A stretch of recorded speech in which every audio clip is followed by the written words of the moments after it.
Poderoso, invencible, admirable, grande, fuerte, Dios, Rey de Reyes, asombroso.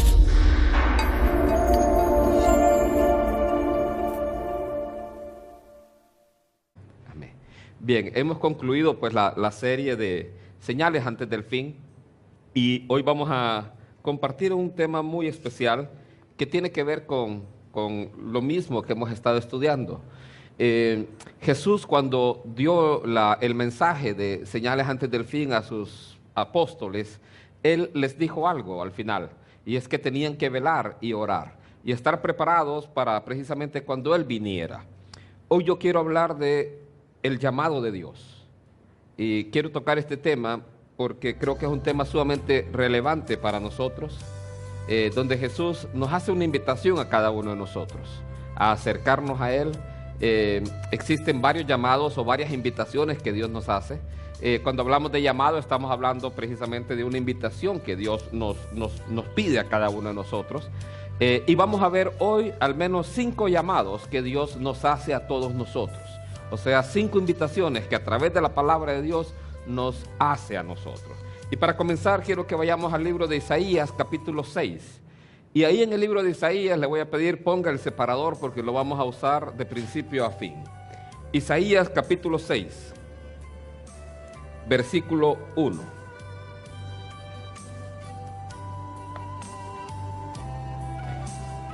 Dice así: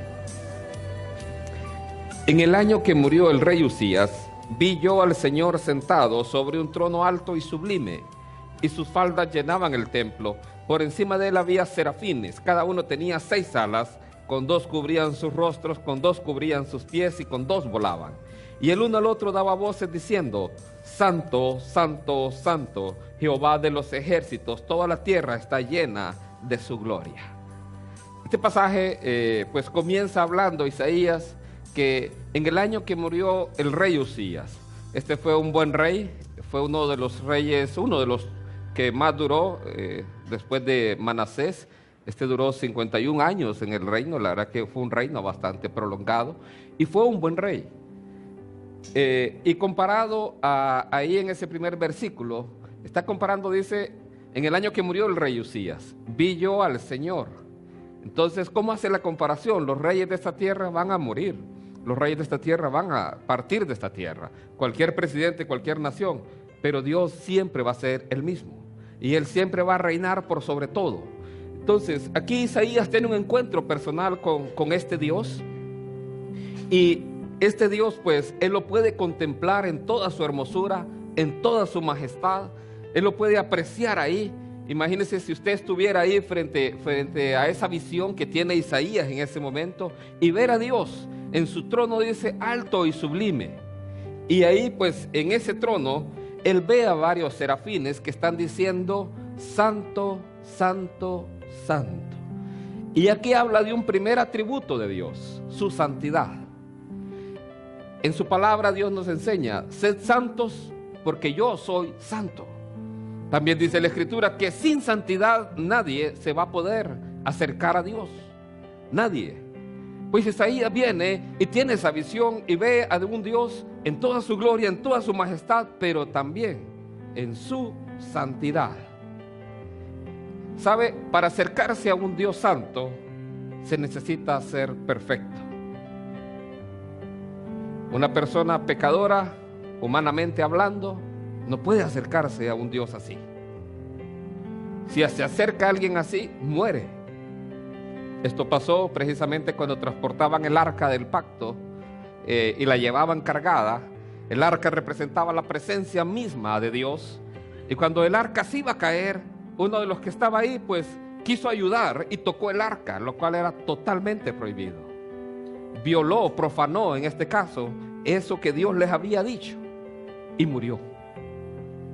Acercarnos a Dios estando en una condición de pecado es prohibido, es la muerte. Pero ¿y entonces cómo acercarnos a Dios? ¿Cómo podemos acercarnos a Dios? Mire, podrá hacer usted muchas obras caritativas, Podrá donar su sangre a la Cruz Roja todos los años. Podrá dar su vida entera en sacrificio para una obra benéfica. Ayudar a otros a salir de problemas. Pero nada de eso lo va a acercar a Dios. Podrá hacer eso durante toda su vida y no lo va a acercar ni un poquito a Dios. Va a ganar buena voluntad delante de los hombres lo van a admirar. Pero solo hay un camino para Dios. Se llama Cristo Jesús. Entonces, ¿cómo acercarnos a un Dios santo? Aquí Isaías ve a ese Dios santo y se encuentra ahí. Y de eso trata el primer llamado que Dios nos hace. Un llamado a estar a cuentas delante de Él. Como le digo, no vaya a separar su Biblia del libro de Isaías capítulo 6. Ninguno de los hombres es perfecto. ¿O hay alguien perfecto aquí? ¿Alguna vez le robó el vuelto a su abuelita? ¿Ah? ¿O ha pensado mal? Qué feo le quedaron los zapatos a la hermana, ¿va? A las mujeres sobre todo, ¿va? Andaba con una combinación ahí un poco como caja de seguridades. No se le hallaba. Hoy iba a traer una corbata así, un poco así. Sus amigos, no, fue un poco raro.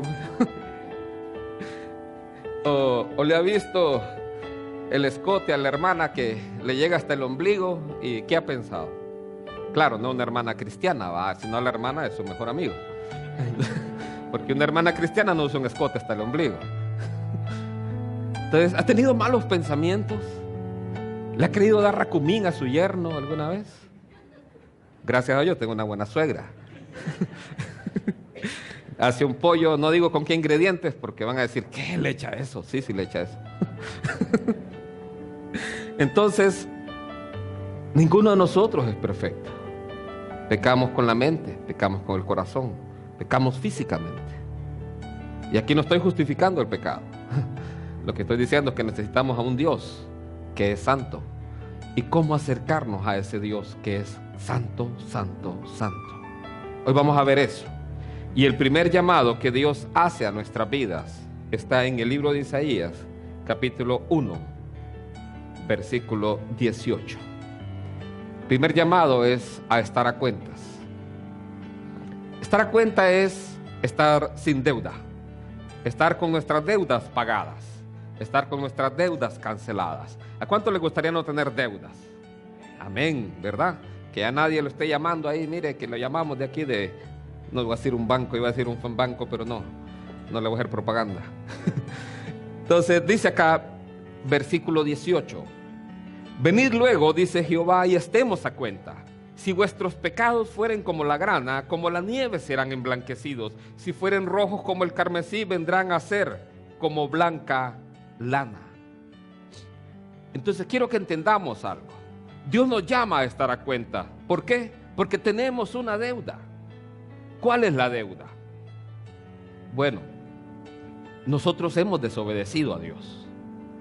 Él nos dio parámetros, Él nos dio normas. En el jardín del Edén nos dijo, no coman de ese árbol, pero nosotros desobedecimos. ¿Y cuál es la paga del pecado? La muerte. Bien, entonces lo que hicimos fue desobedecer, y la deuda que se generó en nuestra contra es la muerte. O sea, había una cuenta que pagar y esa cuenta se pagaba con la muerte. Entonces nosotros fuimos condenados a muerte. Dice la Escritura que éramos contados como ovejas de matadero, cada uno de nosotros. Entonces Dios dice acá, venid y estemos a cuenta. Quiero que note que Dios siempre ha querido estar cerca del hombre. Él dice aquí, venid. O sea, Él nos invita precisamente y Él nos llama para que estemos a cuenta. ¿Se ha fijado usted cuando le debe algo a alguien que no lo quiere ver? Si usted se lo encuentra en la calle, se cruza mejor, me va a cobrar. Pero Dios al contrario, Él nos invita, venid y estemos a cuenta.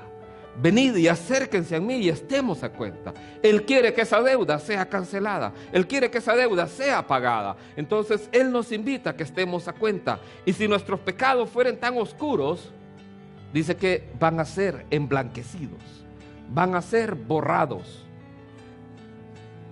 Hace tiempo estudiamos acerca de este personaje Nicodemo. Nicodemo, precisamente, un hombre moralmente correcto, un hombre que seguía la ley de Dios de punta a punta, cumplía, Pero aún a él, Cristo Jesús le dijo, es necesario que nazcas de nuevo. El nacer de nuevo es precisamente ese borrón de cuenta, esa limpieza en la cuenta, que a usted le llaman y miren, se ganó algo. Por cierto, ayer fue el partido del Barcelona y el Real Madrid. Adivinen qué, me gané un pasaje para ir a ver ese partido. Entonces, pero no fui. Entonces, pero aquí estoy, contento. Sí, me llamaron, mire, se ganó un premio. Ah, de veras, sí. Entonces, ¿y en qué consiste? Ah, mire, le vamos a dar gastos pagados, va a ir a ver el partido del Real Madrid, va a jugar con ellos un rato. No, eran broma. No, pero sí me gané, pero les dije que no, porque me tocaba compartir la habitación con alguien, no podía llevar a mi familia. Entonces, no. Si es así, no voy. De todas formas, mejor miro las repeticiones ahí en el tele. Entonces, ¿cuál era la deuda? La deuda era el pecado. ¿Cuál era la paga de esa deuda? La muerte. La forma de pagar esa deuda era la muerte. Eso es lo que estaba en nuestra contra. Ese era el acta de decretos que decía, usted debe tanto. No era sujeto a crédito. No podía pagarla en plazos tampoco. Simplemente no teníamos la capacidad para pagarla. Entonces Dios nos hace una invitación, venid luego y estemos a cuenta. Yo le pregunto, ¿en su vida hay algo que le avergüence? ¿Hay algo de lo que usted haya hecho y diga, chíjole, esto sí realmente me avergonzó durante mi vida, o me ha avergonzado por todo lo que yo he hecho? Cosas que solo usted conoce, cosas que tal vez solo están en su corazón. Dios nos invita, venid luego, dice, y estemos a cuenta. Si nuestros pecados fueran de este color, van a ser emblanquecidos. Esa es la promesa, esa es la invitación. Lo que tenemos que hacer es aceptar esa invitación. Yo quiero que vea cómo acercarnos a Dios, es la pregunta. Y veamos cómo se acercó Isaías, capítulo 6. Isaías, capítulo 6, versículo 5. Entonces dije, ay de mí, que soy hombre, que soy muerto, porque siendo hombre inmundo de labios y habitando en pueblos, en medio de pueblo que tiene labios inmundos, han visto mis ojos al Rey, Jehová de los ejércitos. ¿Cómo acercarnos con esa invitación que Dios nos hace? Usted no puede acercarse y venir a Dios, mira, yo me las sé todas, yo tengo carro, tengo casa, así que vengo acá. Una vez se acercó alguien a mí y me dijo, pastor, yo quiero que sepa quién soy yo, dice. Mire, yo hice esto otro, yo hice eso, así que quiero que me ponga a servir en esto y esto. Ok, ya sé quién es él, dije. Así que no lo puse en nada. Porque la forma de acercarnos a Dios es con humildad. La forma de acercarnos a Él es con un corazón contrito y humillado. No hay otra manera. No es, y entienda, no es por lo que usted sabe, o por lo que usted hace, o por lo que usted tiene. Simplemente nos acercamos a Él con humildad. Isaías, cuando vio a Dios ahí en toda su santidad, en toda su gloria, él dijo, ay de mí, porque soy muerto. Y quiero que vea esto. Isaías ya servía a Dios. Y aún así, él se siente de esta manera. Soy hombre inmundo de labios. Algunos dicen que era mal hablado, pero la verdad es que dice que nosotros somos juzgados por lo que nosotros hablamos, porque de la abundancia del corazón habla la boca. O sea que nosotros vamos a ser juzgados por todo lo que decimos. ¿Murmura usted contra alguien? ¿Cuenta chismes? Son entretenidos, pero es malo. Entonces, ¿le gusta hablar mal de tal persona? ¿Del presidente de la República? Dolió, ¿va? Entonces decía Isaías, al ver la santidad de Dios, y no es el único, ante la santidad de Dios, ¿sabe? Daniel cayó casi desfalleciendo. Juan, el apóstol, cayó casi desfalleciendo al ver a Jesús glorificado. Cuando Jesús le revela Apocalipsis a Juan, él desfallece. Daniel también, cuando recibe las revelaciones y le aparece el Hijo de Dios, él casi desfallece.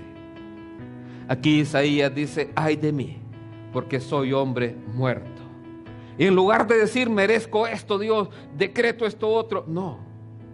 Dijo, porque siendo hombre inmundo de labios, habitando en medio de pueblo que tiene labios inmundos, han visto mis ojos al Rey, Jehová de los ejércitos. Él se consideraba ahí muy poco. Se consideraba realmente que no tenía un valor delante de Dios. ¿Se ha llegado a ver así usted? ¿Sabe que una de las primeras llaves del reino, cuando usted las lee en las bienaventuranzas, dice, bienaventurados los pobres en espíritu? Cuando usted se reconoce así delante de Dios, es cuando usted puede tocar el corazón de Dios. Porque dice que un corazón contrito y humillado, Dios no lo va a despreciar. Pero si viene usted aquí con un carácter así soberbio, tratando de ocultar todo su dolor que está dentro, y Dios lo conoce todo, usted no va a recibir nada.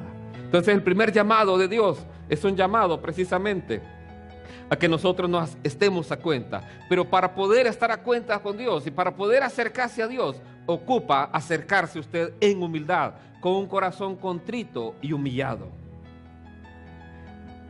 Isaías decía, yo merezco la muerte. Quiero que veamos ahora Salmos 8. Salmos 8, versículo 3. No pierda Isaías capítulo 6.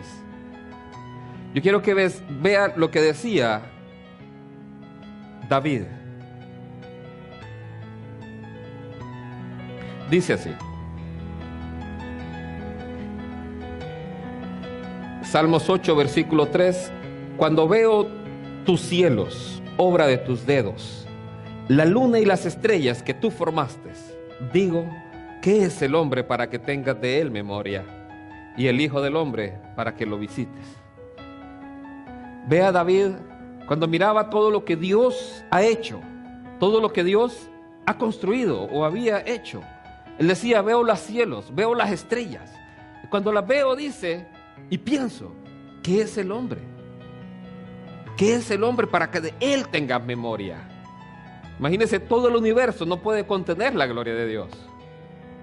Ajá, y nosotros somos así, bueno, menos que así creo yo, en el universo.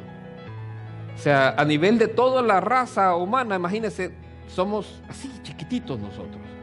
Y decía David, cuando veo los cielos, la obra de tus dedos, la luna y las estrellas que tú formaste, ¿qué es el hombre para que tengas memoria? Y el hijo del hombre para que le visites. ¿Se ha visto usted así delante de Dios?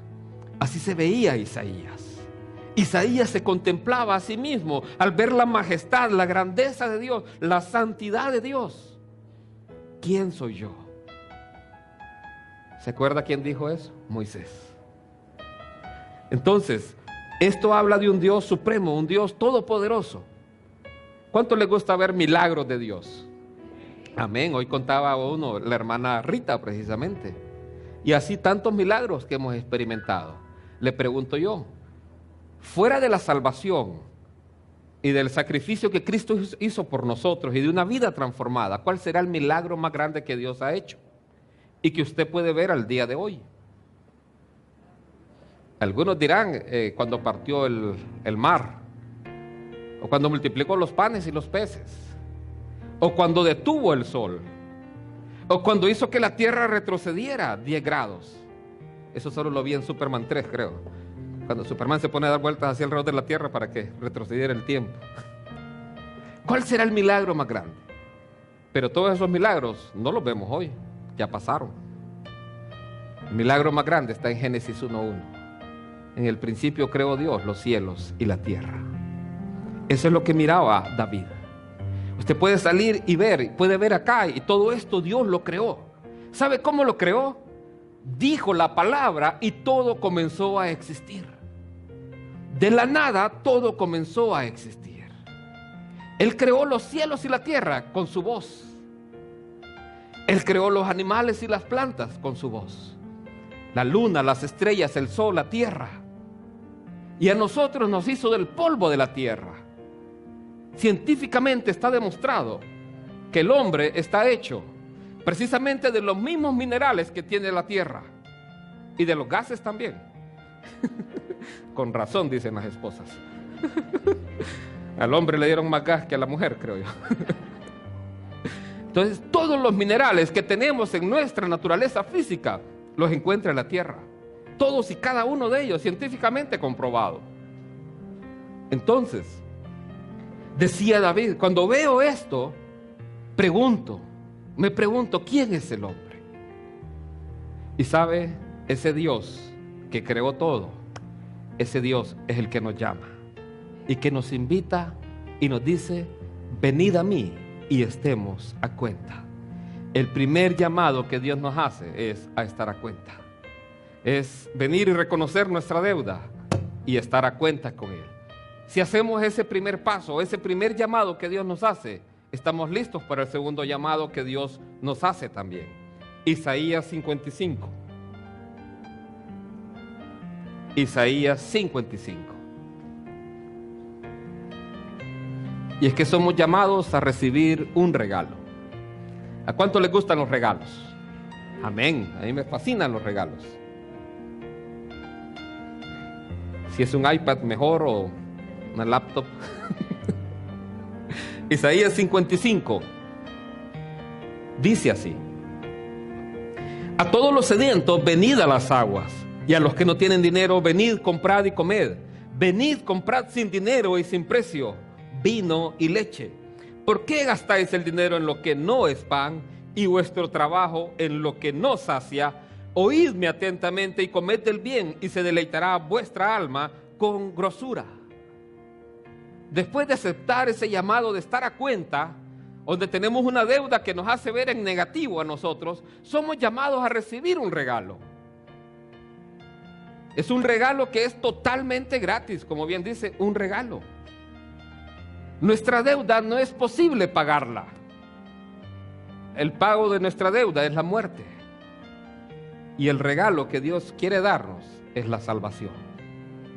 Él dice acá, venid, comprad sin dinero, sin precio, vino y leche. Y nos llama a preguntarnos, ¿por qué gastan el dinero en lo que no es pan y vuestro trabajo en lo que no sacia? En el mundo tratamos de llenarnos con tantas cosas. Y mire, podrá tener todo el dinero del mundo, podrá tener toda la riqueza del mundo, podrá tener todos los placeres que a usted se le ocurra y aún así no estar satisfecho. ¿Quiere que le ponga un ejemplo?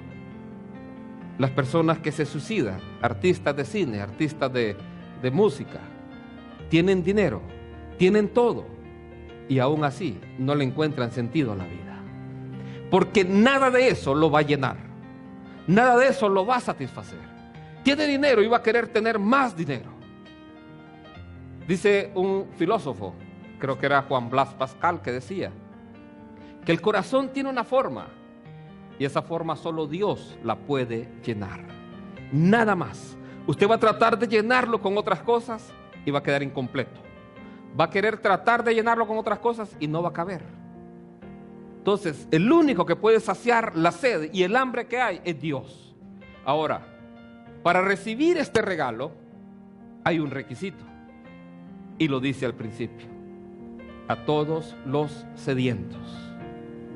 Aquellos que reconocen su sed de Dios, aquellos que dicen, yo necesito de Dios, yo realmente he visto mi condición y necesito de Dios. Esos son los sedientos. Porque hay personas que reconocen su pecado, reconocen su falta, pero no se acercan a Dios. Lo quieren hacer por sus propias fuerzas.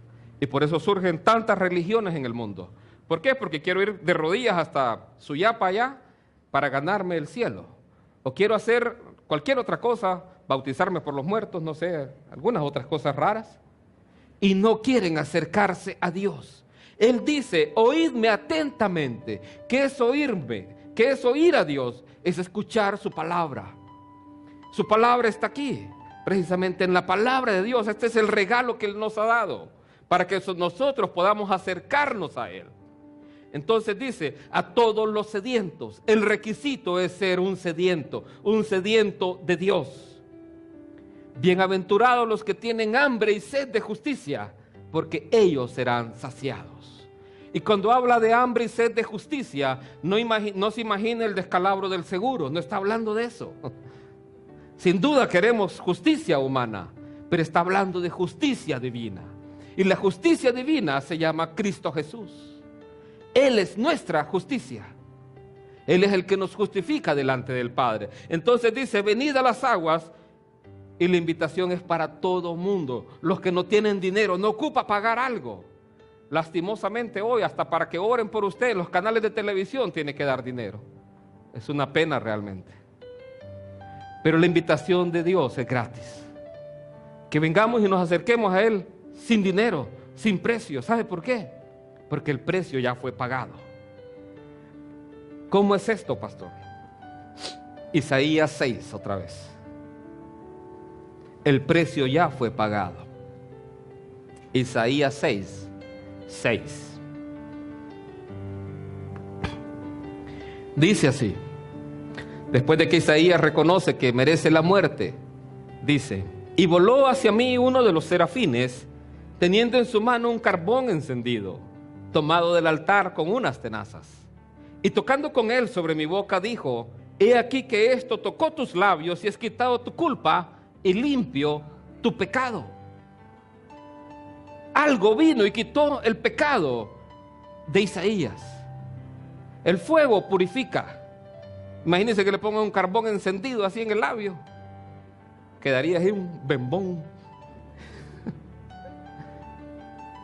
Entonces, el regalo que Dios quiere darle es un regalo que paga su deuda. ¿Cuál era la deuda que tenía usted? Pues el pecado que tenía, y por lo tanto merecía la muerte. Esa era la forma en que ese pecado tenía que pagarse. Pues aquí un ángel, un serafín mejor dicho, toma, dice la Escritura, un carbón encendido con unas tenazas. ¿De dónde lo toma? Lo toma del altar. Habían dos altares, un altar del incienso y un altar del sacrificio. El altar que aquí se menciona es el altar del sacrificio, porque es el único que tiene relación con la purificación de nuestros pecados. Entonces, es mediante un sacrificio que se está tomando eso del altar. Lo otro, la palabra carbón, ahí solo aparece con este nombre, se lo voy a leer, no sé si voy a pronunciarlo bien, Ritzpah, se escribe R-I-S-P-A, Ritzpah. Yo creo que de ahí sacan la palabra spa, ¿verdad? Ritzpah. Es la única vez en la Biblia que se traduce Ritzpah como carbón. Y Ritzpah en la Biblia textual y también cuando usted la busca, significa piedra calentada. O sea, no es un carbón así vegetal, es una piedra calentada. Lo que tomaron del altar fue una piedra calentada. Jesús es la piedra que desecharon los edificadores. El calentamiento que sufre esa piedra representa precisamente el sufrimiento al cual fue sometido en la cruz. O sea que lo que quita nuestro pecado es solamente Cristo Jesús. Es solamente mediante el sacrificio de Cristo Jesús en la cruz del Calvario, al ofrecerse prácticamente como en un altar, es lo que limpia y purifica nuestro pecado. Y eso es precisamente lo que a Isaías viene el serafín y toma del altar ese carbón encendido o esa piedra encendida y lo pone sobre su boca. Aquello que era la causa del pecado en Isaías se lo pone ahí. Quiero que vea Isaías 53:11. Y quiero que vea cómo fue sometido Cristo Jesús a ese sufrimiento. Dice así: verá el fruto de la aflicción de su alma y quedará satisfecho. Por su conocimiento justificará mi siervo justo a muchos y llevará las iniquidades de ellos. ¿Sabe quién lo sometió al quebrantamiento? ¿Quién fue quien sometió a Jesús al quebrantamiento? Dice la Escritura que de tal manera amó Dios al mundo, que dio a su Hijo unigénito. Quien lo sometió al quebrantamiento fue Dios el Padre. ¿Por qué? Bien, supóngase que Susan me debe dinero a mí. No, Susan no me puede deber. Mon me debe dinero a mí. Y Mon me dice, yo le debo 100 lempiras. Pero mire, no le puedo pagar 100 lempiras porque no tengo dinero, pero le voy a dar estos aguacates para pagarle. ¿Puedo yo decidir si él me paga con aguacates o con los 100 lempiras? ¿Por qué? Porque a quien le deben es a mí. Dios el Padre, la paga de nuestro pecado era la muerte. Eso es lo que se debía. Era Dios el Padre el único que podía decidir aceptar un sacrificio sustitutivo por nosotros. Y en el único que estaba la vida era Cristo Jesús. Así que Dios el Padre, el único que decidió enviar a su Hijo a morir por nosotros y a pagar la deuda que nosotros teníamos por nuestros pecados. Entonces dice acá que que Jesús verá el fruto de la aflicción de su alma y quedará satisfecho. Por su conocimiento justificará a mis siervos justos a muchos y llevará las iniquidades de ellos. ¿Cuál será el fruto de la aflicción de su alma? ¿Cuál será el fruto que Cristo Jesús pudo ver? Porque ahí lo dice, verá el fruto de la aflicción de su alma. ¿Cuál será ese fruto que Jesús pudo ver? Vamos al libro de Apocalipsis ahora. Apocalipsis 7, versículo 9.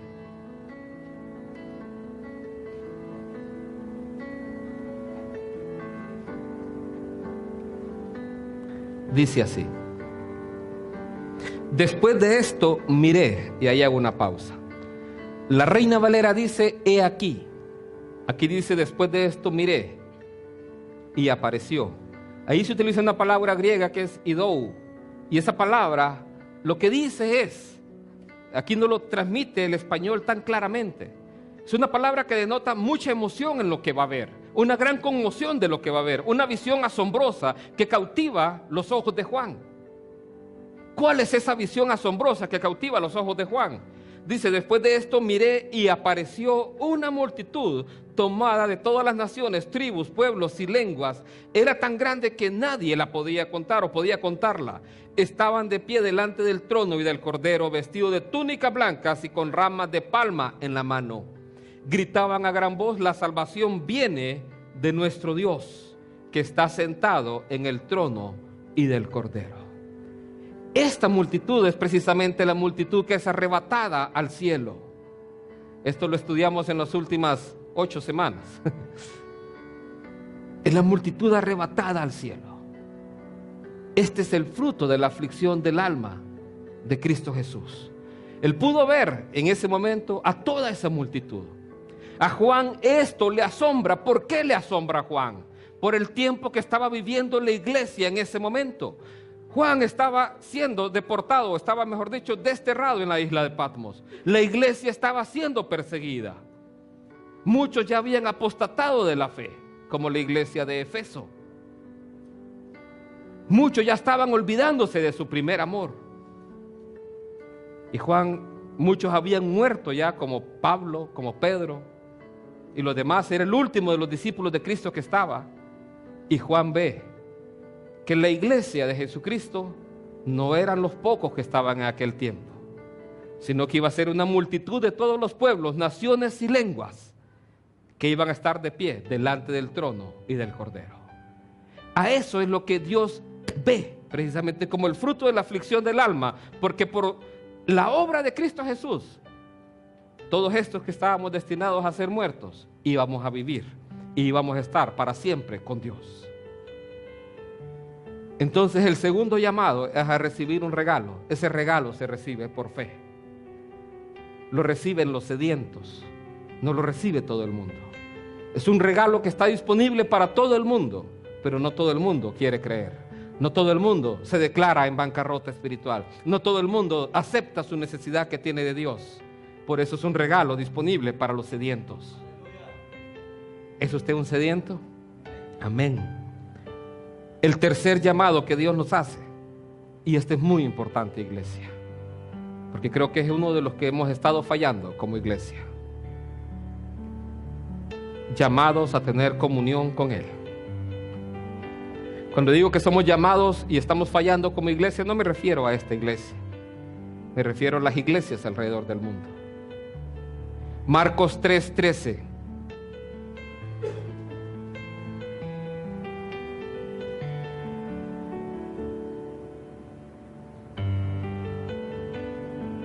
Marcos 3:13 dice así: después subió al monte, hablando de Jesús, y llamó así a los que él quiso, y vinieron a él, y estableció a 12. ¿Para qué? Para que estuviesen con él y para enviarlos a predicar. Antes de recibir un llamado específico, la persona es llamada a tener comunión con Dios. A Moisés Dios le dice: ven y te enviaré. Somos llamados a vivir en comunión con Dios. Somos llamados a vivir y tener una comunión con Dios. Si usted no tiene una comunión con Dios, usted no va a poder escuchar a Dios. ¿Sabe qué ocurre en el libro de Isaías? Se lo voy a mostrar. Isaías 6 comienza así: después oí la voz del Señor. ¿Qué fue lo primero que ocurrió en Isaías? El pecado fue quitado de su vida. Y después él pudo escuchar la voz del Señor. ¿Qué es lo que impide la comunión en el creyente? Amistades, me dirán algunos. El trabajo también. Su esposa, su esposo. Sus hijos. La suegra no creo. ¿Qué impide la comunión a usted? La televisión. Prioridades. Ayer reflexionábamos con Susan. La idolatría es una de ellas. Pero ¿sabe? Creo que todo se resume en una palabra: pecado. ¿Por qué, pastor? ¿Por qué pecado? ¿Cuál es el primer mandamiento? Amarás al Señor tu Dios con todo tu corazón, con toda tu alma, con todas tus fuerzas, con toda tu mente. Si usted no le está dando el primer lugar a Dios, está en pecado. Porque ese es el primer mandamiento: darle el primer lugar a Dios en nuestra vida. Y sabe, alguien puede decir: pastor, yo ya no siento lo que sentía antes. ¿Cómo está su comunión? Cuando usted comete un error, cuando usted peca, ahí esa comunión se rompe. Les he puesto el ejemplo con mi esposa, cuando ella pelea conmigo y cuando ella me hace algo malo a mí. No, yo también. Ella ya no me quiere hablar, o yo no lo quiero hablar.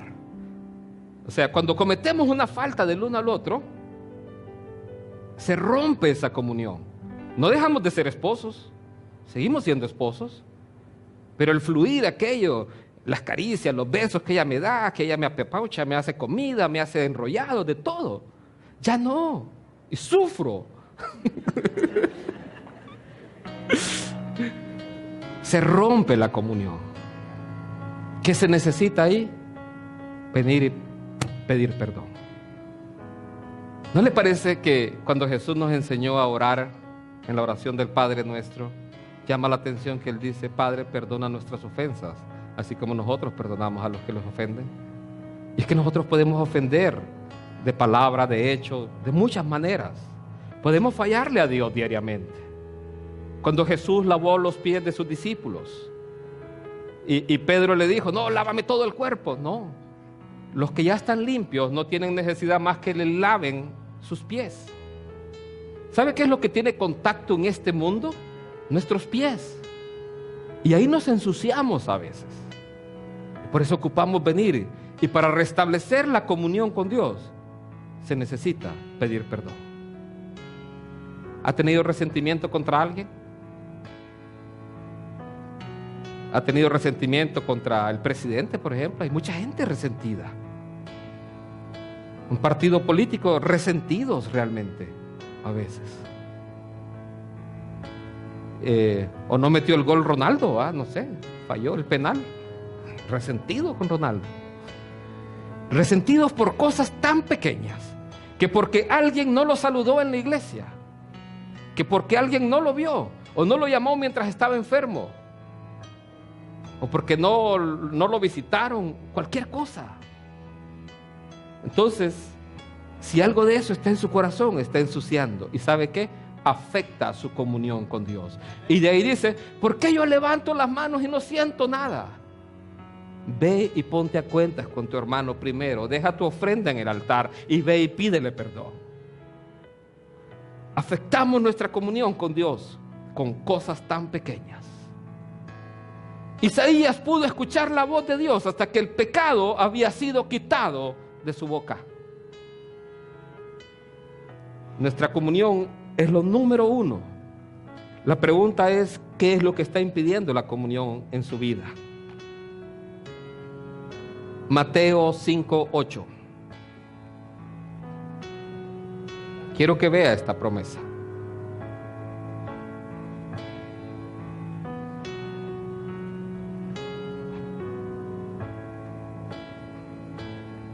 Dice así: bienaventurados los de limpio corazón. ¿Por qué? ¿Cuál es la promesa? Verán a Dios. Porque verán a Dios. Si usted tiene un limpio corazón, usted va a poder ver a Dios. Usted va a poder ver a Dios en su trabajo. Va a poder ver a Dios cuando usted va en el carro. Va a poder ver a Dios en cada área de su vida. Va a poder ver a Dios en su familia. Va a poder ver a Dios cuando usted ore. Va a poder ver a Dios cuando usted le alabe, cuando usted le adore, cuando usted entre en ayuno. Va a poder ver a Dios. Va a poder tener comunión con Él si tiene un limpio corazón. Pero si su corazón está lleno de impureza, lleno de afanes, lleno de estrés, lleno de ansiedad, usted no va a poder ver a Dios. Tiene que tener un limpio corazón. ¿Por qué no experimento lo que experimentaba antes? Pregúntese, ¿qué es lo que ha pasado en su vida? ¿Cómo está su relación con Dios? Hebreos 10. Hebreos 10, 19.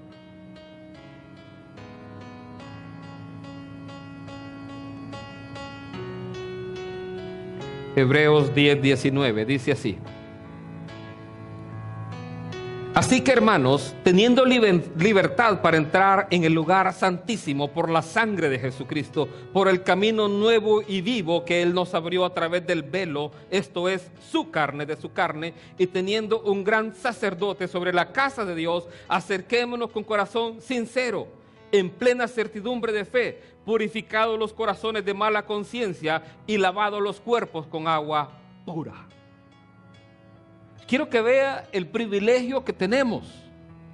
Tenemos un camino nuevo y vivo para entrar al lugar santísimo. ¿Sabe cómo tenía que entrar al lugar santísimo el sacerdote? El sumo sacerdote. Purificados sus pecados. Si él entraba en pecado, moría irremisiblemente. Aquí dice que ese camino fue abierto, fue pagado por Cristo Jesús para que nosotros pudiéramos entrar. El velo que se rasgó fue su cuerpo que fue rasgado en la cruz del Calvario. Cuando el velo se rompe de arriba abajo fue cuando Jesús dijo, consumado es, y entregó su espíritu. ¿Cómo tenemos que acercarnos? Versículo 22 dice, acerquémonos ¿cómo? Con corazón sincero en primer lugar. Un corazón transparente, un corazón recto, un corazón que no oculta nada delante de Dios. No como aquel fariseo que decía, Señor, gracias Dios porque doy diezmo, doy ofrendas, doy diezmo de todo lo que tengo. Ayuno 2 veces a la semana y no soy como este publicano que está aquí a la par mía. Y el publicano solo dijo, Dios sé propicio a mi pecador. Él solamente reconoció su pecado. Él fue sincero delante de Dios. Él, dice la Escritura, el fariseo dice, no le estaba orando a Dios. ¿Sabe a quién le estaba orando el fariseo? A sí mismo, dice la Escritura. Un fariseo orando consigo mismo decía, Dios nos llama a que nos acerquemos con un corazón sincero, en plena certidumbre de fe. ¿Por qué? Porque sin fe es imposible agradar a Dios. Purificados los corazones de mala conciencia. Purificados los corazones. Deshágase de toda envidia, de todo enojo, de toda amargura, de toda maledicencia. Deshágase de todo eso. Quiere ver a Dios, deshágase de eso y lo va a ver todos los días de su vida. Y lavados los cuerpos con agua pura. Que su cuerpo sea presentado a Dios como sacrificio vivo. No como objeto del pecado, sino como un sacrificio vivo. Entonces Dios nos llama a que nos acerquemos así. El segundo llamado que Dios, el tercer llamado que Dios nos hace es un llamado a tener comunión con Él. ¿Sabe que Abraham, cuando Dios le regala una promesa del nacimiento de su hijo y de que él iba a ser una gran nación, Abraham decide edificar un altar para Dios? El altar es el lugar de adoración. Es el lugar donde venimos nosotros y venimos a postrarnos a Él y a buscar su rostro y adorarle. Él decide hacer un altar. Pero ¿sabe quiénes se le oponían? Unos buitres. Venían y no lo dejaban, venían y no lo dejaban. Él tuvo que luchar y ahuyentarlos.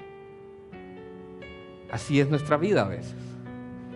Tenemos que luchar con tentaciones, tenemos que luchar con tantas cosas que nos pueden distraer de lo que hemos decidido, de tener ese lugar de adoración, ese lugar de comunión con Dios, ese lugar íntimo con Dios.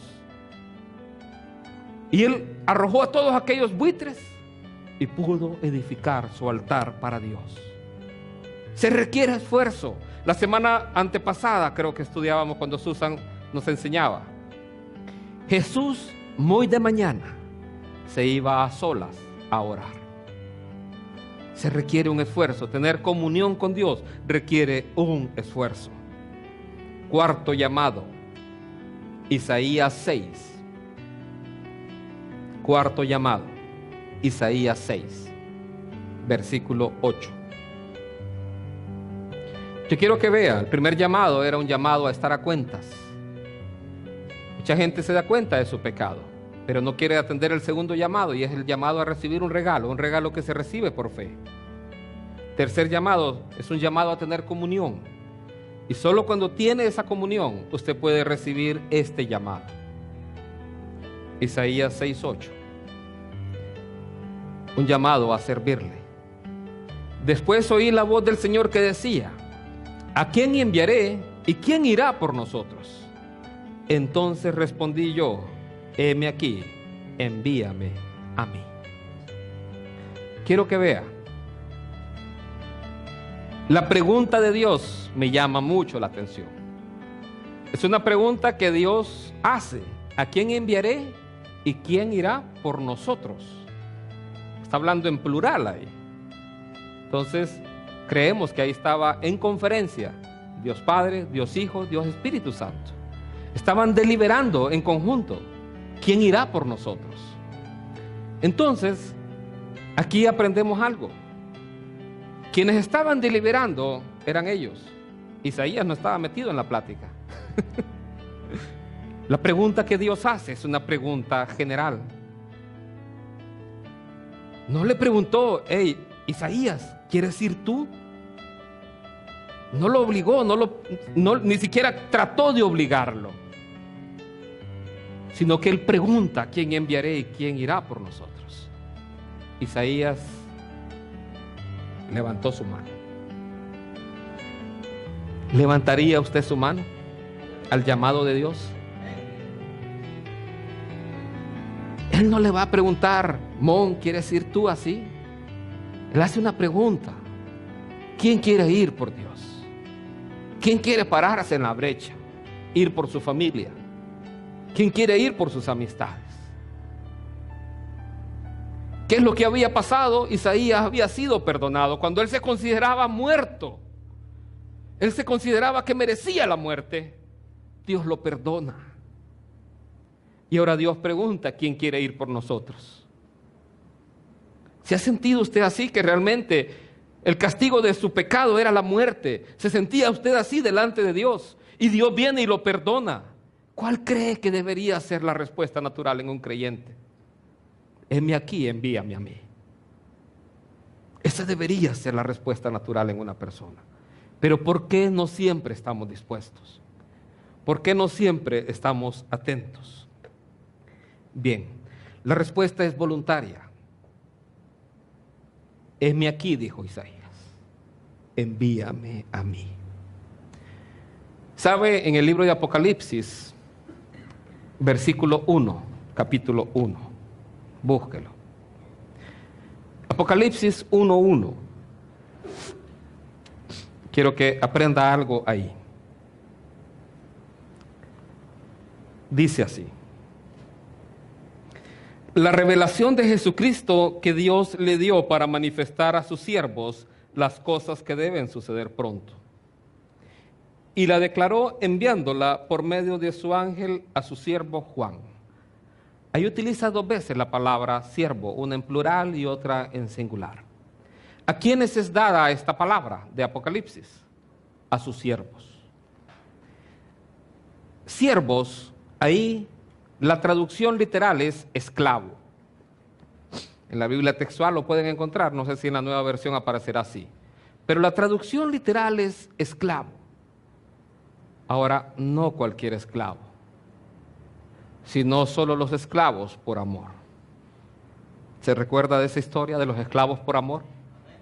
Esa palabra está dirigida a aquellos esclavos por amor. Para los que no conocen el concepto de esclavo por amor, es así. En la ley judía o en la ley de Israel, habían esclavos, siervos de amos, pero llegaba un año en que el siervo podía ser libre, porque así lo decía la ley, y el amo lo dejaba en libertad. Pero si el esclavo decía, no, mi amo ha sido tan bueno conmigo, mi amo ha sido alguien tan especial para mí, yo quiero vivir con mi amo. El esclavo entonces renunciaba a su libertad para servir a su amo. Y entonces al esclavo se le venía y se le marcaba la oreja, en señal de que era un esclavo, pero un esclavo por amor. El esclavo por amor habla de la grandeza de su amo.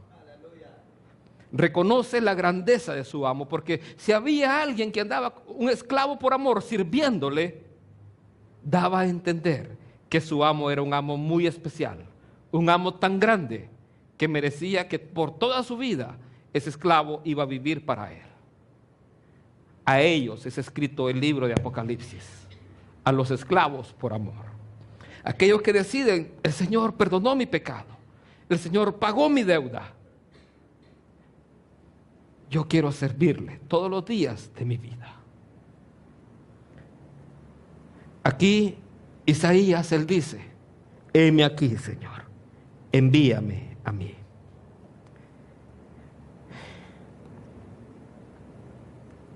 Me es difícil decir esto, pero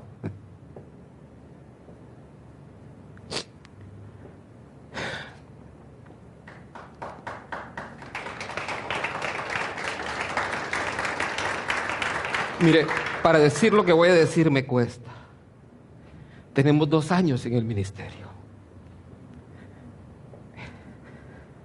¿Sabe durante estos 2 años cuál ha sido el salario que recibo? Es 0. ¿Y sabe por qué? Porque así lo he decidido.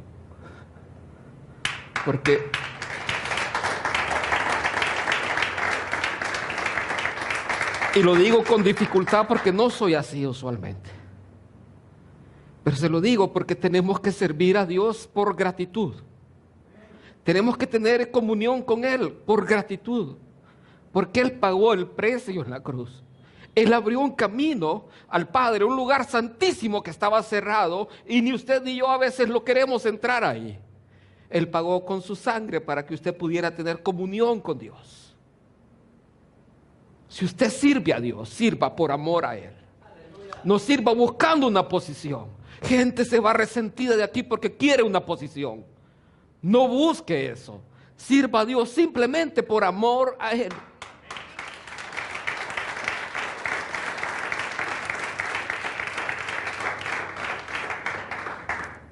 La Escritura nos llama a nosotros, los ministros, a tener solamente sustento y abrigo y con eso nos basta. Hoy tengo un trabajo que nos sostiene a mi familia.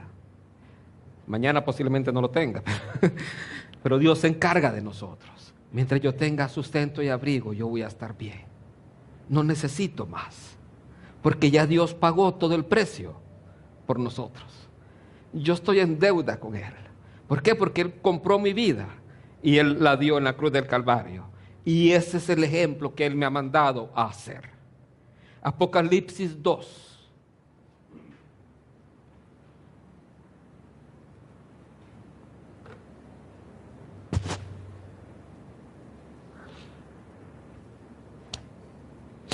¿Por qué no siempre estamos dispuestos? Dice aquí Apocalipsis 2:2. Este es un mensaje a la iglesia de Efeso. Efeso era una iglesia y hay una carta para ellos. Una carta en la cual se les reconoce, se les alaba por el amor que ellos tenían. Pero 40 años después está este pasaje. Yo conozco tus obras y tu arduo trabajo y paciencia, y que no puedes soportar a los malos, y has probado a los que se dicen ser apóstoles y no lo son, y los has hallado mentirosos. Y has sufrido y has tenido paciencia y has trabajado arduamente por amor de mi nombre, y no has desmayado. Pero tengo contra ti que has dejado tu primer amor. La traducción literal del último versículo es: tengo contra ti que has dejado tu amor, el primero. A esta iglesia no se le está reclamando por las obras que hacía, por las actividades que hacía. De hecho, se le alaba por eso. Pero sí se le está reclamando algo más importante. Había dejado ese amor a Dios. ¿Por qué? ¿Cómo puede ser posible que una iglesia que mostrando tantas obras haya perdido su amor con Dios? Se haya enfriado. ¿Qué es lo que está pasando ahí? Y ojo, es a una iglesia que le está hablando, a la primer iglesia que le está dando este mensaje. Cuando habla de iglesia no está hablando de estos edificios, está hablando de las personas que conforman la iglesia. ¿Sabe qué ocurre?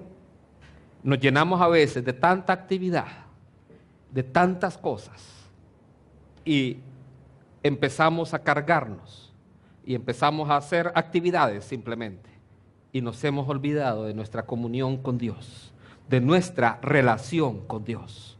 Y lo más importante es eso. Marta y María, ¿se recuerda? Afanada y turbada estás con tantos quehaceres. ¿A cuántos Dios les estará diciendo eso hoy aquí? Afanado y turbado estás con tantas cosas y solo una es necesaria. Y María ha escogido la mejor parte, la cual no le será quitada. Nos llenamos de tanta actividad, de tanta ansiedad, de tanto estrés. Le hemos dado lugar a tantas otras cosas en nuestra vida, no solamente el servicio a Dios, sino otras cosas en nuestra vida. Y nos hemos olvidado del primer amor, el amor por Dios. Y de ahí decimos, ¿y por qué no siento nada? No siente nada porque ha dejado eso.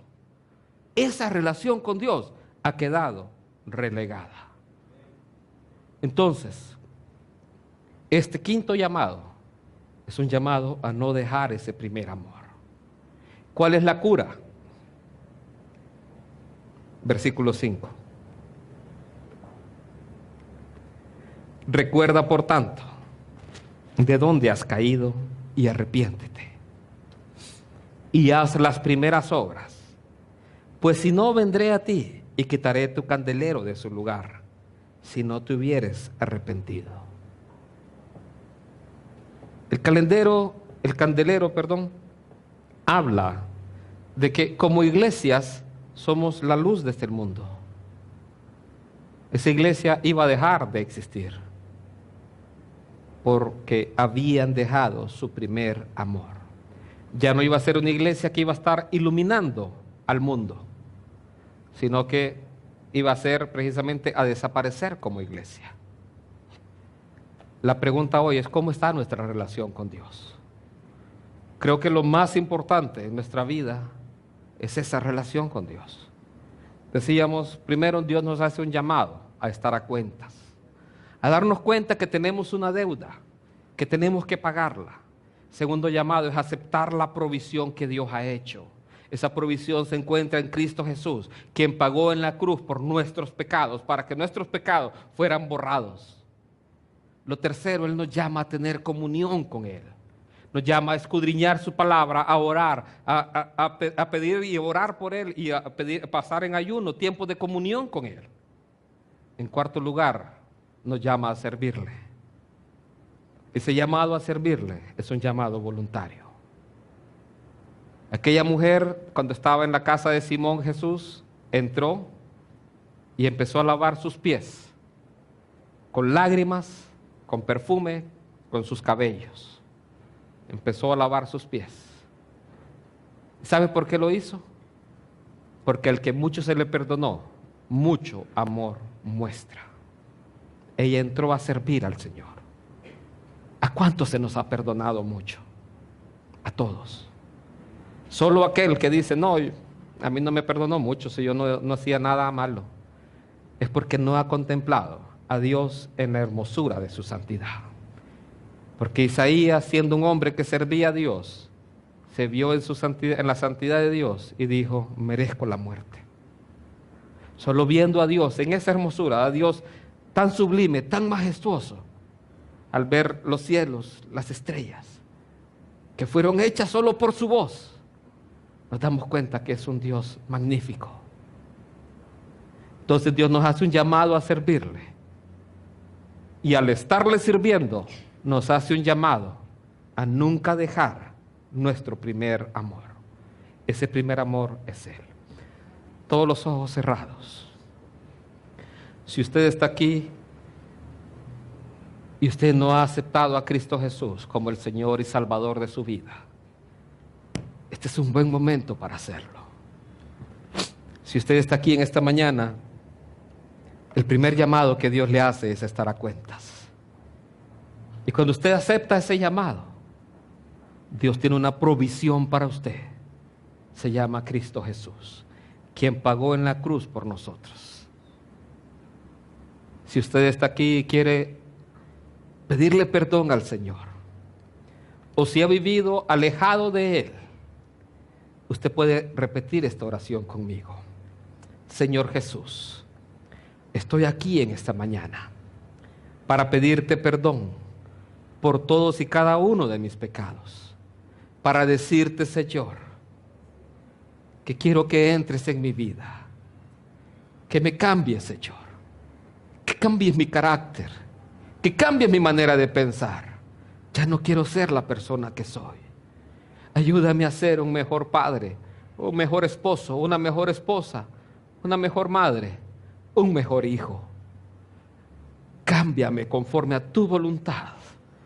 Lléname con tu Espíritu Santo. Inscribe mi nombre en el libro de la vida. Te doy gracias en el nombre de Cristo Jesús, nuestro Señor amado.